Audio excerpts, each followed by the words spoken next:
JonahPlayss here, and today we're back with another video inside of Jonah's Jolly World. And today we're going to be adding somebody to the Rose Garden. But today we're doing our Halloween special. Yes. Sorry about my voice being a bit raspy there. I woke up like an hour ago, and I shoved breakfast, a shower, all that, so I could check into my first class since I'm not at school today. Hello. But today's Rose Garden winner, who will be right here, will go to somebody who I definitely owe it to, and I think will always deserve a place. Her name's Avery, and she was kind of like the person who taught me to do basic things when I was in kindergarten. Very nice young lady. A lot more than that to me, but you know. Anyway, she just deserves a spot. All right. Let's gather some of these old crops to get some food, and then we're gonna get down to the main part of today's episode, and you guys are gonna like it. I just know it.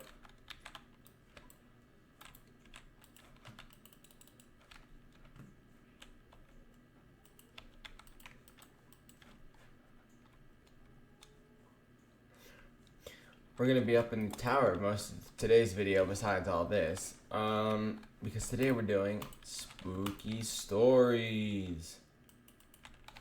That's right, we're going to be telling scary stories in honor of Halloween. We did something very similar last year. Oh, we do have food. Very similar last year.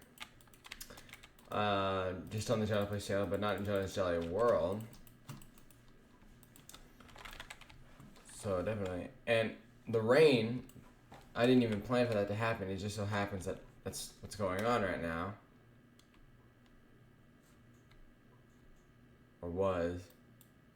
Oh man, that would have been so much better if we got to tell the stories in the rain. Oh well. Oh, there it is. It's still going.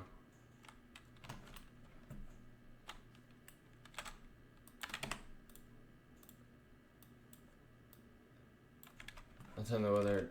Wow, it's still pretty loud. Jeez.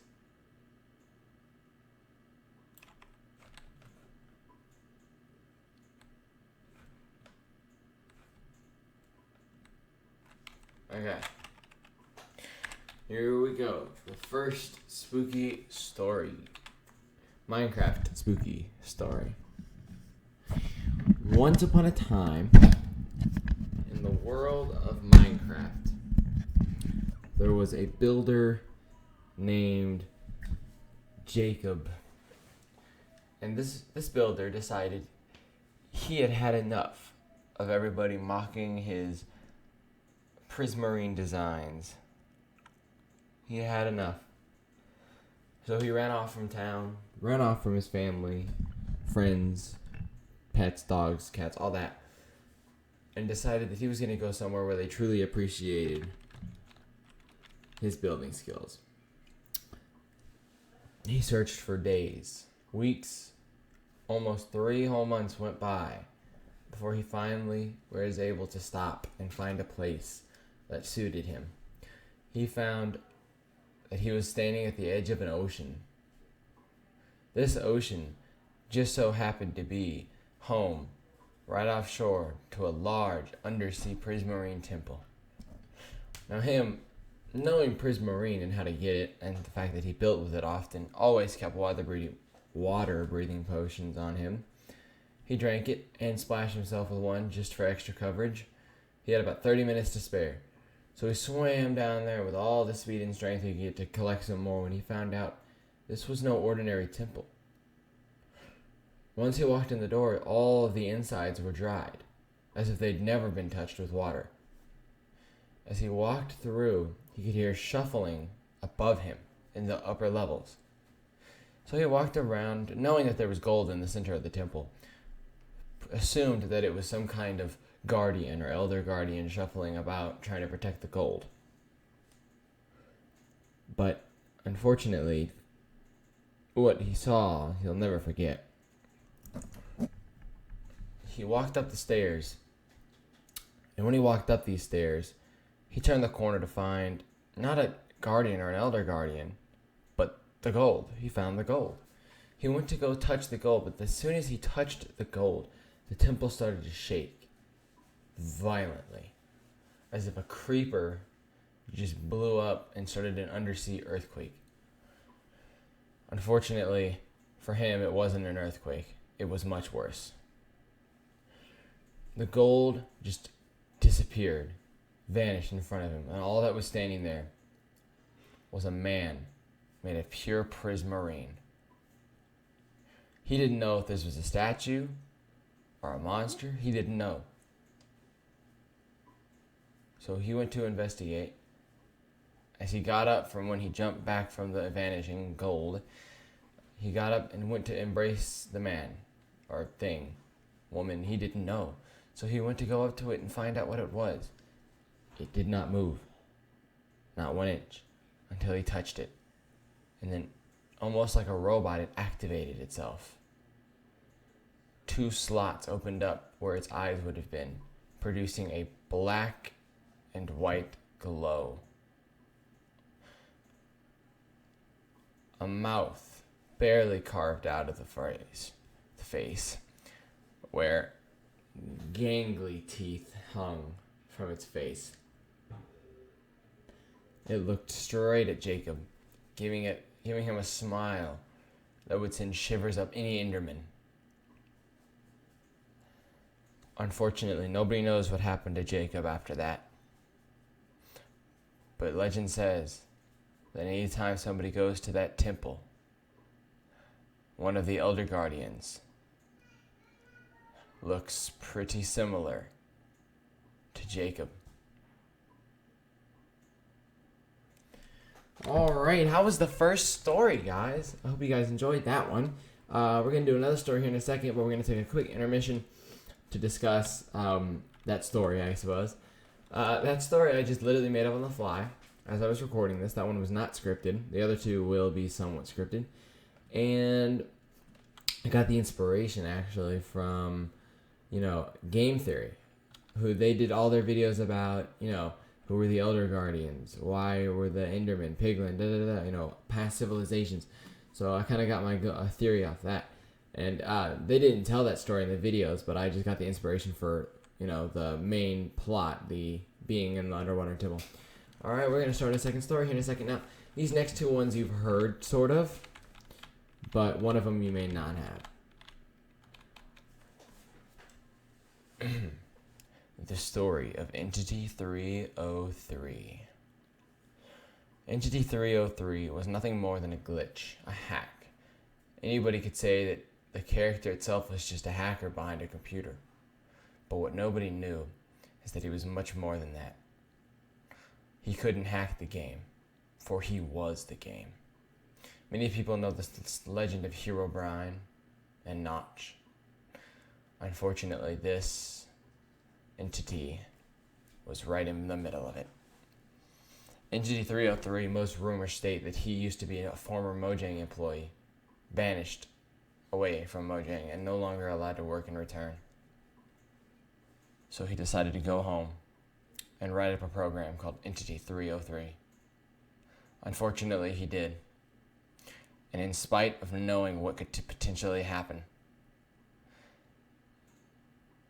he released it into 10 Minecraft worlds to test it. Out of those 10 Minecraft worlds, 10 of them were destroyed. Players absolutely broken. Emails were made to Mojang asking what this was. They had no idea. They looked into the game, but because it was a separate coding, a separate program, they could not find it. They told the people that it was probably an accidental misstep in the code, or your world just glitched. And to remind yourselves, always create backups when needed. Another Entity 303 strike happened a week later, except it wasn't 10 worlds, it was 5. But one of these 5 worlds happened to be Notch's world. As this white robed creature of darkness approached Notch's house to corrupt it and destroy it. Notch looked at his computer screen and found what everyone was talking about. He knew this program was Entity 303, and he knew why it was there and who put it there. He knew that he needed to stop this before it leaked out to the other worlds, as 14 out of the 15 worlds that it was sent to destroy were destroyed. The only one that was saved was Notch. Notch used a pre-patch coding file to destroy Entity 303. Unfortunately, because it wasn't his own program, he couldn't delete the core. So Entity 303 still lives on, haunting and corrupting worlds. So be careful, as your own world could someday be corrupted. Alright, that was a bit of a short one. I hope you guys enjoyed that one. I liked that one. Entity 303, I actually do know. Like, that's a real thing. You can go and look it up online. And I kind of used that story with a couple of twists and changes to make it original. But I definitely like it. So, you never look it up. Alright, this one's the next one. But this one's going to be a longer one. It's going to be a bit creepy. So this one gets a creepy warning.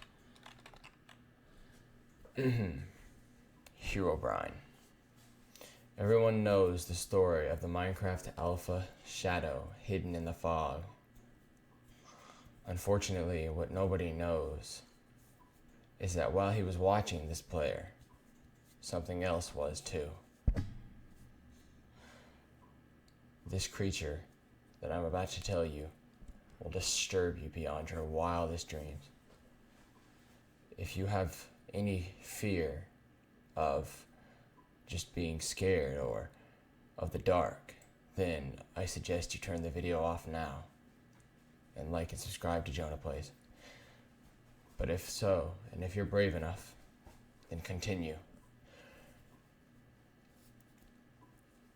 Herobrine, otherwise known as Herobrine, once stalked a player's world. This player returned to his world almost 5 years after, if not 10, to find all his stuff still there. He had not played Minecraft in a long time. His name was Tyler. Now, Tyler was an old Minecraft player, old school, very similar to JonahPlayss. But what Tyler didn't know is that he would have two guests in that world with him. One of them was Herobrine, and one of them was Noel. Herobrine watched from afar as Tyler tried to recreate his original first house, but instead of using dirt, he used wood, brick, stone, and more. When the house was finished, and he looked at what he had done, his achievement, after 10 years, he turned around to walk into the forest to get more materials and hunt for food when he saw him, standing by a tree, Herobrine.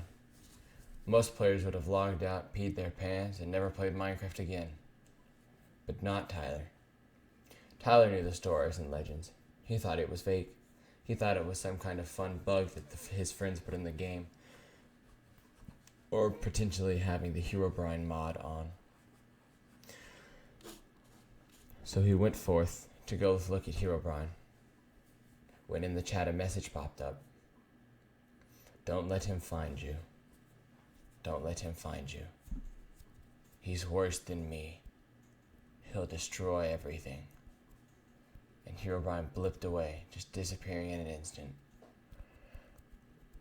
It scared Tyler just a little bit, but he figured it was, again, another bug or prank. So he continued to collect wood, where he found that as he collected the wood, he returned home to find a bit of his house was missing. The back wall was completely gone. He figured the Herobrine bug did this. So he replaced it really quickly and continued working on the interior of his house until another message popped up in chat. But this time it wasn't Herobrine.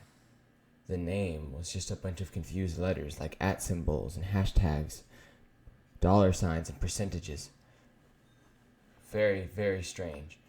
But the message said, "You mustn't interfere with my plans, Brine.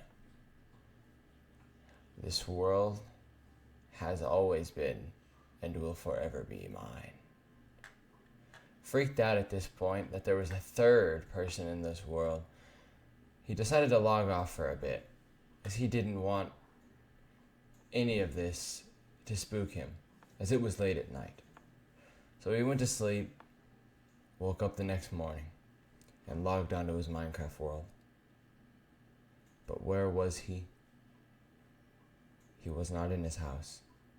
But when he logged in, he was in a glass box, hurtling over 1,000 blocks high, above nothing but stone, lava, dirt, and debris. Flying closely next to him, staring in at him, was Herobrine. A message typed into chat by Herobrine said, "I am not here to destroy you or your world, as many people speculate. I watch over the players' worlds to protect them from him, this creature. Everyone says that I have the power to corrupt and destroy, but this creature is the embodiment of corruption and destruction." Confused, Tyler typed a message back to Herobrine for the first time. "What is this creature and what are you talking about?" Before Herobrine could get a full response, static in a Minecraft world. It cracked and sizzled until finally Herobrine vanished like he did in the trees before, but in its place stood a pure black figure. No face, no nothing. The same build and skin as my own, but just all black. Nothing. As he looked upon this creature, that same name with the special characters popped up and said, "He lies. He is the destruction and corruptive force behind Minecraft. I have done you no harm, and will continue to do no harm if you give me your world." Tyler did not agree. The world was his and his own. He had built it for years, and he was not going to let some prank, or so he thought, take it away from him.